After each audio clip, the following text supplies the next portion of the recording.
On the field of battle, he was an unlikely hero. Plain in dress and quiet in manner, he avoided pomp and had no need for chivalry.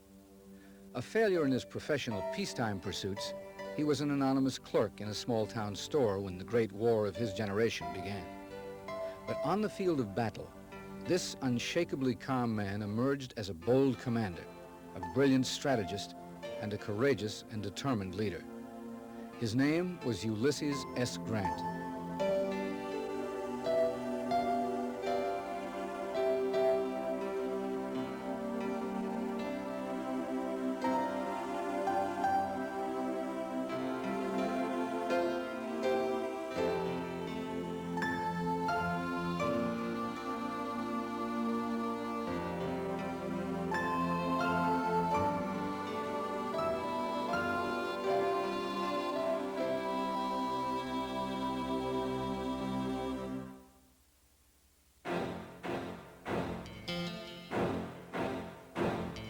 He was born Hiram Ulysses Grant at Point Pleasant, Ohio on April 27, 1822, to a middle-class family with a modest military tradition.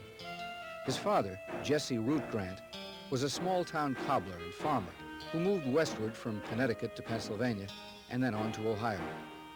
His mother, Hannah Simpson, came from a farming family.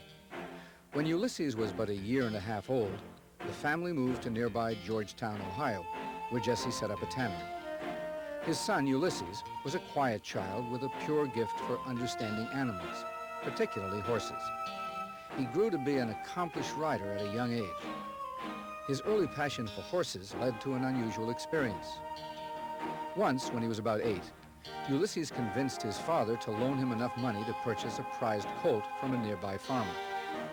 When the farmer asked the boy how much he was willing to give for the colt, Ulysses answered, "Papa says I may offer you $20 for the colt, but if you won't take that, I'm to offer 22 and a half. And if you won't take that, I'm to give you 25. Ulysses got the colt for $25 in what was to be for him the first of many poor business transactions. Jesse Grant wanted his son to have a life with opportunity. Though he made young Ulysses work every day in the tannery, work which the boy detested, he also made him attend school regularly. When Ulysses turned 17, Jesse obtained an appointment to the United States Military Academy for his son. Though unenthusiastic about a military career, Ulysses acquiesced to his father's wishes. In the late spring of 1839, he left his native Ohio and went to West Point. His name changed along the way, twice. Worried that his fellow cadets would tease him about his initials, which spelled out Hug, he switched his name to Ulysses Hiram Grant. But he wasn't the only one to change his name. His congressman mistakenly wrote Ulysses Simpson Grant on his appointment papers. When Grant arrived at West Point, he was told he had to take that name or reapply. He took the name. Aside from his horsemanship, at which he was unsurpassed, Grant was an unremarkable cadet. Quiet, shy, and somewhat slight of build, Grant was an able, if undistinguished, student who read romantic novels in his off hours. When he graduated in 1843, he hoped for a commission in the cavalry, but was instead sent to the 4th U.S. Infantry, a disappointing assignment for the best rider at West Point.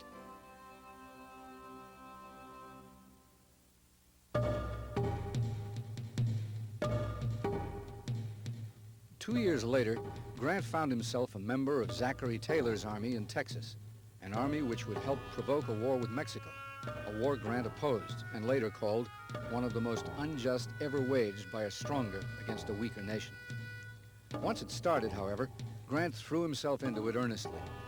Detailed as a regimental quartermaster, he distinguished himself at the Battle of Monterey by riding alone through the hostile city streets to obtain supplies for beleaguered American soldiers.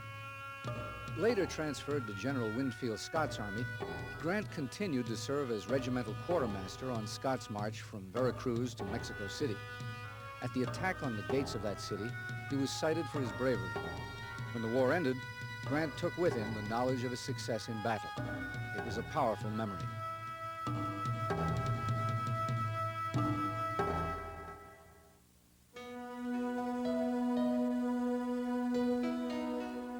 He carried with him another powerful memory. Her name was Julia Dent, the sister of one of his West Point roommates. They had met at Whitehaven, her family home near St. Louis, and married after Grant's return to the States in 1848. They lived together at Grant's new post at Sackett's Harbor, New York, then Detroit, followed by a nostalgic return to Sackett's Harbor. But Julia remained behind when Grant was transferred to the West Coast. A man who proved to be devoted to his family throughout his life, Grant found the separation unbearable. In 1854, after 2 miserable years in Washington Territory and California, he resigned from the United States Army and, landing without funds in New York City, borrowed money from an old Army friend named Simon Bolivar Buckner so that he could rejoin Julia in St. Louis. It was not a productive time. Grant labored unsuccessfully for half a dozen years as a farmer, a rent collector, a political candidate, and a clerk in a custom house. Finally, he turned to his father.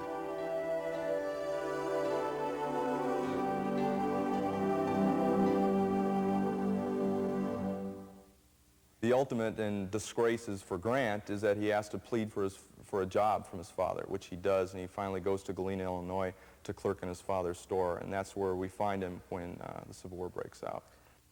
A West Point graduate, Grant was 38 years old and earning an annual salary of only $800 working for his father.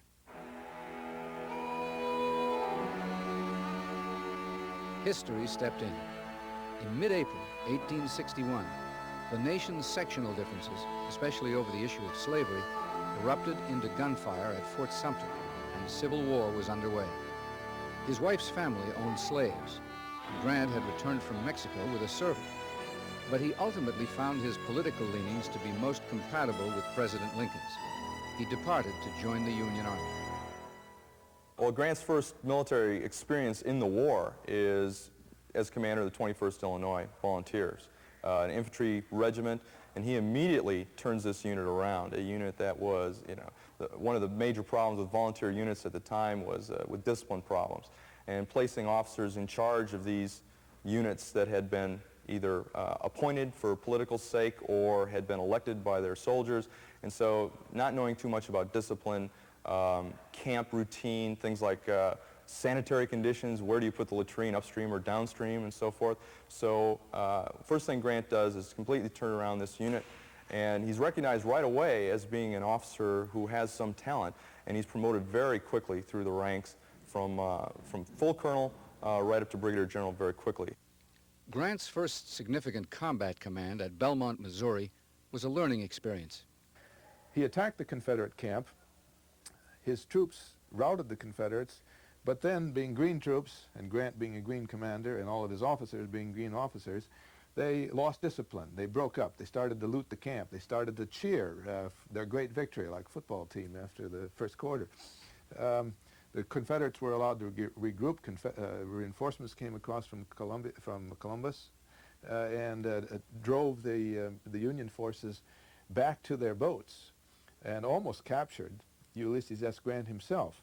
I think what Grant learned from that experience of victory followed by defeat and near disaster was the importance of planning, of keeping his troops in hand, of keeping a retreat route open, but keeping the goal clearly in mind. He had exceeded, in effect, his orders by attacking this camp and staying there after he had done so. I think it was a valuable learning lesson for him, because people learn best by their mistakes, and he learned from this mistake. Anxious to retain the initiative, Grant was finally given permission to undertake operations with gunboats against 2 Confederate strongholds in Tennessee near Kentucky, Forts Henry and Donelson. Fort Henry on the Tennessee River fell quickly to Union flag officer Andrew Foote's gunboats. But Fort Donelson was another story. 2 water batteries mounting a dozen heavy guns commanded the Cumberland River, while more than 15,000 Confederate troops manned rifle pits guarding the approaches to the water batteries and fort itself. By February 13, 1862, Grant's 15,000 troops had marched from Fort Henry and partially invested Fort Donelson. The next afternoon, Union gunboats chugged upriver and opened fire on the fort, trading iron valentines with the Confederate water batteries. Although the Union boats were repulsed, the rebel troops inside Fort Donelson discovered they were in danger of being hemmed in by Grant's force, now heavily reinforced. The next day, the Confederates tried to break out, and after a tough fight, finally returned to their entrenchments and faced a savage counterattack by Grant's troops. That night, two of the Confederate commanders, John B. Floyd and Gideon Pillow, managed to slip out of the area with about 2,000 men, turning over command to Grant's old friend, Simon Bolivar Buckner, now a Confederate general. The next morning, knowing the situation was hopeless for his trapped soldiers, Buckner petitioned Grant for terms of surrender. Grant bluntly replied, "No terms except an unconditional and immediate surrender can be accepted." The chagrined Buckner had no choice, and on the morning of February 16, 1862, surrendered to Grant at the Dover Hotel. With the victory, Grant had not only captured Fort Donelson, but 13,000 Confederate prisoners as well. It was the North's first great victory of the war, and Grant became an immediate hero. U.S. Grant became Unconditional Surrender Grant and was promoted to Major General. It was a stunning turn of events for a man who but 10 months earlier had been an unknown clerk in a leather goods store.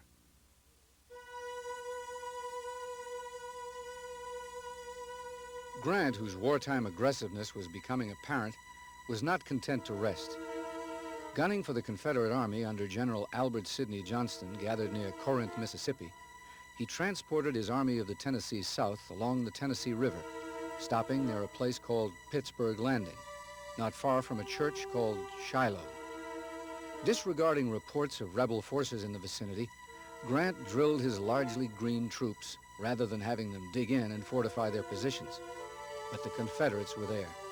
They launched a surprise attack against Grant on the morning of April 6, 1862.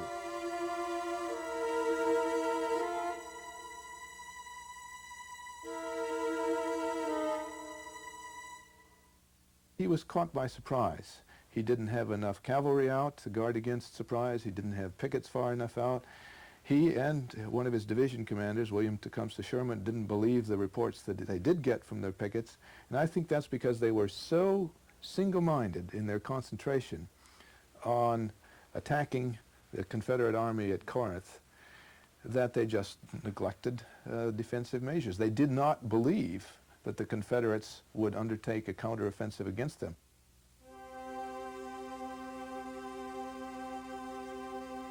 The rebel assault was a success.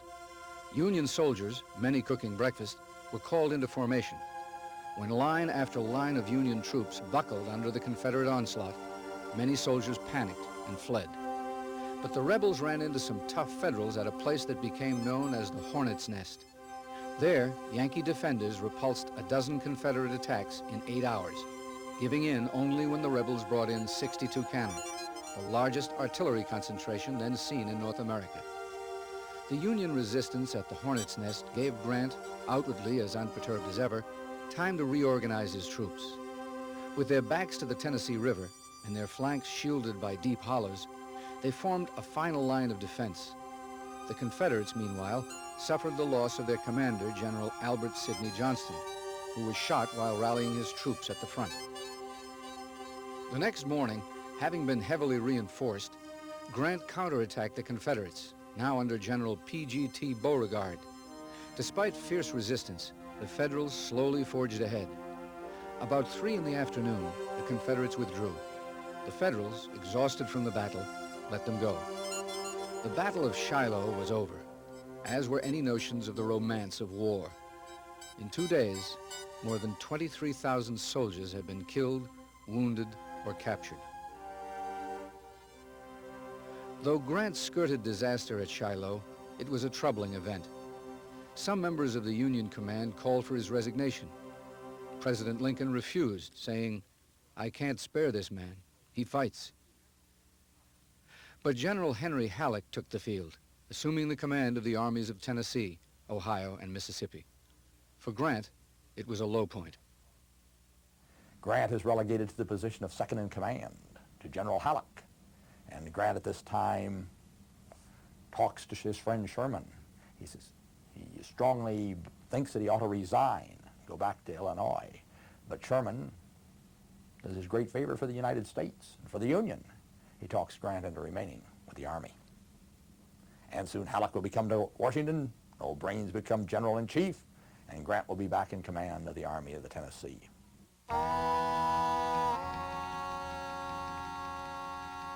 In the fall, forces under Grant's command finally captured Corinth, but rumors that he was drunk at Shiloh raised concerns about his drinking, a point of lingering controversy.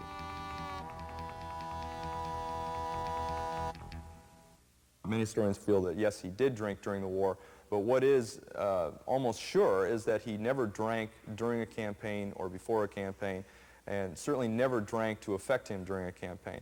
Probably in the medical sense of the word, he probably was an alcoholic, and we think he was probably a binge drinker, where he would drink to excess in a short period of time and then swear off it for a long period of time and then back to it. In Grant's day, alcoholism was regarded as a moral failing. There was no institutional framework to help people who were affected by this. People thought that they were drunkards, that they were immoral. Grant had to overcome that. He did overcome it. He did overcome it with the help of his wife and with the help of his chief of staff, a man named John Rawlins, during the Civil War. And his alcoholism never affected his judgment, his determination, his willpower. And I think that's the strongest characteristic that Grant had. He had a strong will to accomplish what he set out to do.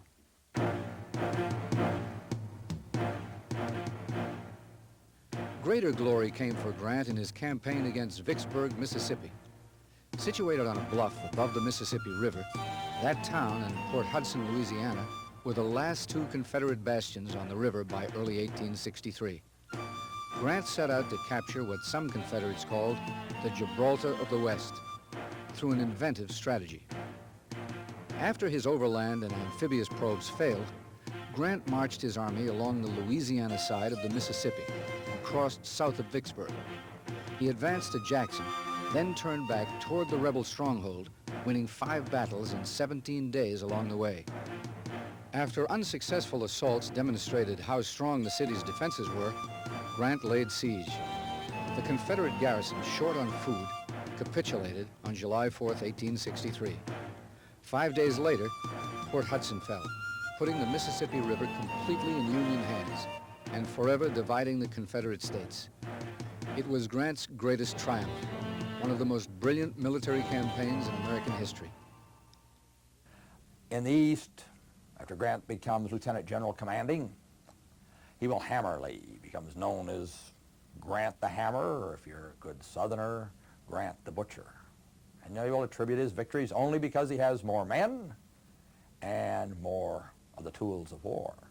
But out in the Vicksburg campaign, Grant will demonstrate that he is an adept strategist. You have to go back to Napoleon.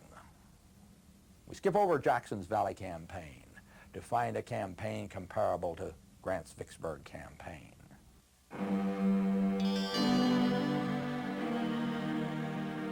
Grant's victory did not go unnoticed. Promoted to Major General in the regular army, he and Sherman moved to East Tennessee in October in an attempt to relieve the embattled Union forces trapped at Chattanooga after the rebel victory at Chickamauga.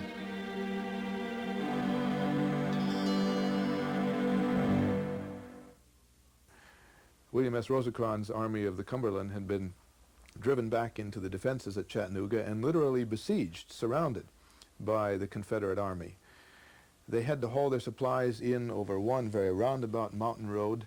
Horses and even men were literally starving in Chattanooga, and Rosecrans seemed immobilized, stunned, like a duck struck on the head was Lincoln's word for it. So Grant, in effect, replaced him as Supreme Commander in the Chattanooga area, brought in reinforcements, opened up a supply line by brilliant operations, and then counterattacked and drove Bragg's army off of Lookout Mountain, off of Missionary Ridge, into Georgia.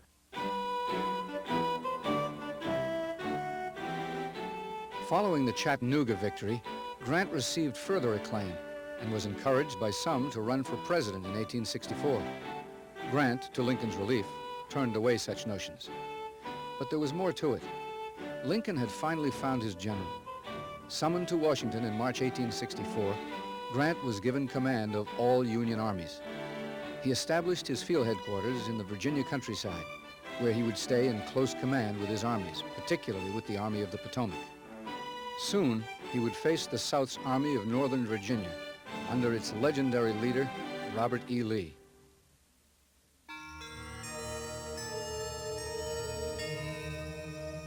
The two great generals tangled first in the wilderness along the Rapidan River in early May 1864. It was a desperate battle, fought in dense woods which soon caught fire. His losses were appalling, but Grant pressed on towards Spotsylvania Courthouse. Though weary from battle, Union soldiers cheered Grant, knowing that at last they had a fighter at the top. And Grant was no ordinary fighter. Unattached to any particular school of military thought, his hallmarks were his common-sense approach, aggressiveness, bold decisiveness, and ability to adopt new tactics when old ones failed. While his critics derided him as a butcher who won only by virtue of greater resources, others see him as perhaps the first modern general in the world's first modern war. The modern staff system, which Grant had, was of great assistance to him. What it would allow him to do was focus on his leadership and command abilities. He could issue these clear orders and count on the staff to plan and execute what he had conceived. And this turns out to be of great assistance when your commander is not exhausted from having to play too large a role in developing the planning. Grant was bold. He communicated well. He too brought along his own subordinates, inspired loyalty. He was the first in the North to come up with an overall strategic vision of the role that each army was to play in the final overthrow of the Confederacy. He understands warfare. He understands that war, with the advent of Napoleon particularly, had become a people's war. It had become a war in which the nation fights with its whole might, both manpower and resources. And Grant, while he could be a great strategist, man, a lightning war like in Vicksburg, when he becomes lieutenant general commanding and goes east, he becomes a man that sets a war of attrition, a war in which the side with the most men and the most material has to win.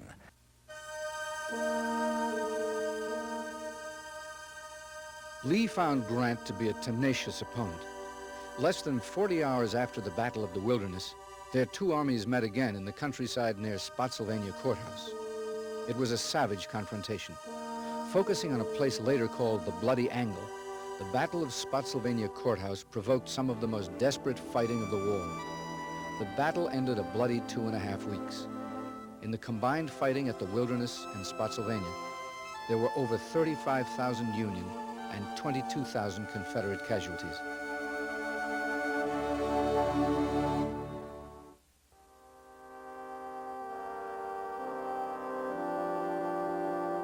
In June 1864, Grant changed tactics. Rather than continue trying to turn Lee's flank, Grant struck directly at him, launching a frontal assault on the outer defenses of Richmond at a place called Cold Harbor. It was a tragic mistake. Wave after wave of Union soldiers were cut down by the well-entrenched Confederates. In a matter of hours, there were over 7,000 Federal casualties. It was Grant's worst era in battle, one which helped gain for him the damning label of Grant the Butcher in some quarters, and haunted him for the rest of his life.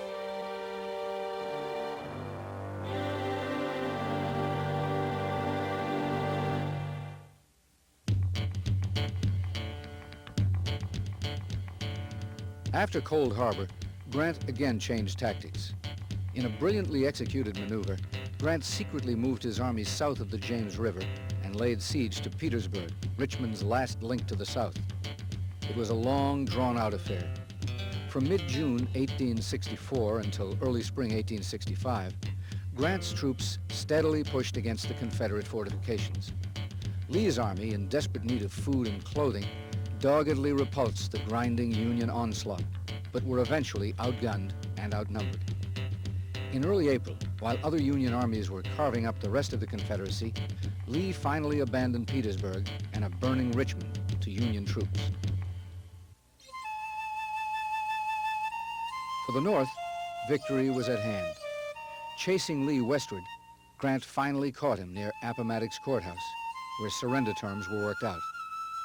This time, the terms were generous. Officers were allowed to keep their sidearms, and the defeated Confederate soldiers were allowed to return to their homes. The war was over, and Grant, its victor, was a hero.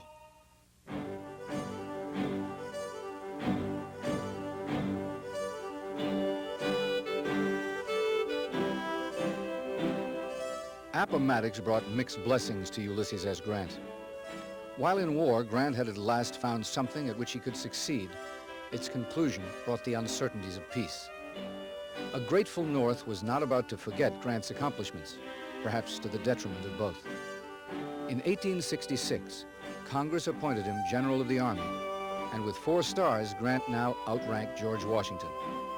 2 years later, the Republican Party made Grant its presidential candidate, and the electorate voted him the nation's 18th president. He served 2 uneasy terms in the White House. His vacillating Reconstruction policy doomed the Southern freedmen's hope for liberty. Politically naive, Grant appointed old military cronies to his cabinet and staff with little regard to their qualifications. Though never personally culpable, his administration was racked with corruption. Grant's presidency, unlike his tenure as general, is regarded as a failure.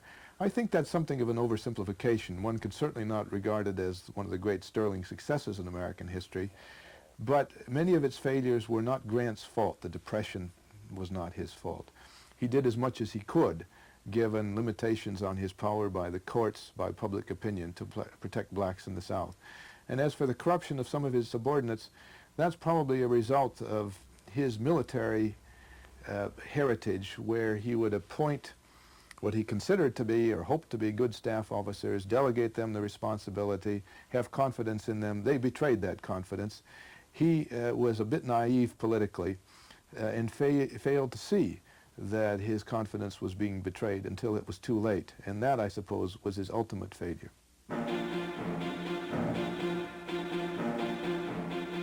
When the Grants left the White House at the end of the second term, they set out on a world tour, the grandest ever undertaken by a former president and first lady. The tour of Europe, Africa, and Asia received official and popular acclaim, the general entertaining world leaders and journalists. The wonders he beheld weren't lost on Grant either, though he allegedly told one newspaper man that Venice would make a charming place if only they drained it.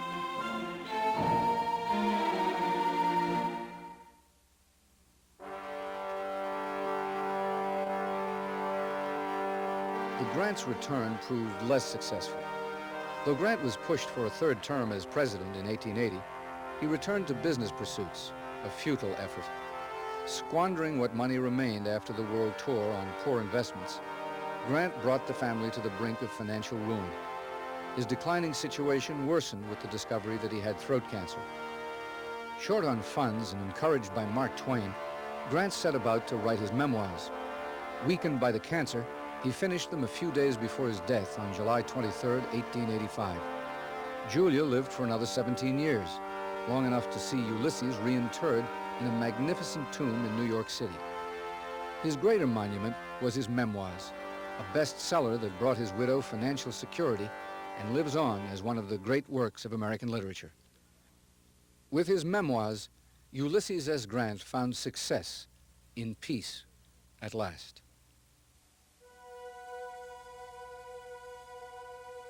Just before the battle, mother, I'm thinking most of you, while upon the field we're watching